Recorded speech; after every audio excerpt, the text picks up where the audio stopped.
it's kind of ironic that we're in Q1 2020 because I remember a long, long time ago, I was telling people like, realistically, man, we just got to give ourselves to like Q1 2020. So, um, the cosmic irony is not lost on me, but basically, the first year, was really focused on creating our actual, data structures informing the data dependency graph. Because the focus there is actually how do we actually create a representation of topological data that could also have or be used within some kind of like parallelizable consensus. So in addition to that, and also a bunch of research, I finally sort of finished out on this paper I wrote called Blockchain Cohomology, which is I reused some models. So there's this new thing that's going on right now. In addition to the sort of like revolution, I could almost call it similar to calculus in that. The revolution in like math right now, I'd call it, which is similar to like when Leibniz created calculus like 500 years ago. Is the this thing called category theory, which just kind of like turned the way we like do calculus on its head. And so basically, there's some similar stuff that was used in a field called algebraic topology.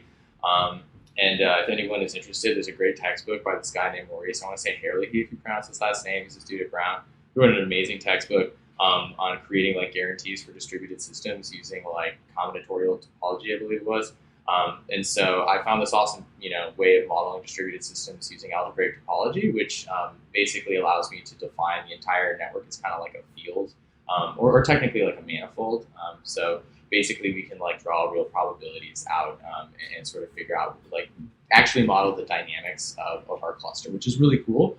And it was really important because it allowed me to, one, figure out how to create a space upon which, we could use, like a reputation-based consensus model, and two, figure out how to define a basic unit of value for our economic model. So that was pretty awesome. And then the rest of this year is actually focused on just like, implementation. And so, getting everything up and running, sort of from concepts to, actually in the code. Obviously we had, like a first working model after about 6 months or so in 2018. But yeah, 2019, we basically have been focusing on just getting, the core implementation done. And by the core implementation, I would say the actual protocol itself. So we're going to be differentiating the protocol by like a new name, actually, HGTP, right? Basically as like the core protocol itself, which is where the protocol is right now. But in a few months, we have some cool announcements we'll share before then, but basically we're going to be using a state channel to do some really cool stuff for the Constellation network. So DAG itself will be its own network and its own state channel. So we'll be sharing a lot more stuff about that, but there's some cool stuff actually on the finance side that will be coming from me and Matthias too. So that's really dope as well, and also formulating the economic model. Just as a fun fact, the whole thing with that algorithm I wrote at SETI using information theory is the same thing I used in order to create the basic unit value for generative economics. Basically, like I wrote down everything into metric entropy, and I looked at the disorder of like the cooperation amongst the nodes. And there's some really cool stuff around like concurrent games and things out there too that I'm going to be incorporating. I've been reading and stuff now. Last month also too, just through the holidays and stuff, we basically just had like a breakthrough. So we just wanted to power everything through and get it done to the T, and then launch as we'd expected with our node operators.